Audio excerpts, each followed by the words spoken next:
Alright, so you have a brand new Matricom G-Box Q3 and you want to install Terrarium TV. First thing you're going to have to do is connect it to the internet. In the top right corner, you're going to see an icon that looks like a gear. If you press right here, it'll open up your network settings. Select on your network, then you're going to enter your password. Once you get into your password, go ahead and click that little button there, and it's going to go ahead and start connecting.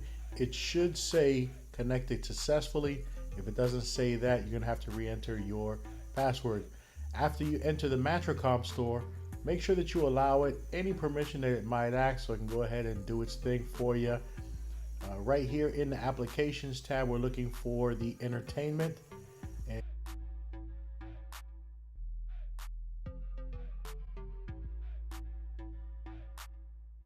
when you find Terrarium TV, click OK, then click install right here.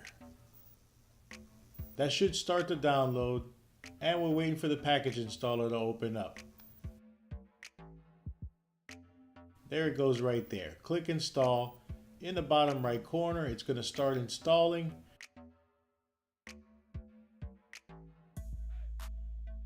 And there you go, it's all done. You can go ahead and open Terrarium TV. Remember, you can access any application you download from the Avengers Store in your App Store from the home screen. And we were glad to be of assistance. Make sure that you like and share our videos. And definitely make sure that you hit that red subscribe button and turn your notifications on so you can tell when we upload our latest videos. We definitely appreciate you watching. We're waiting on your comments below. And as always, have a great day.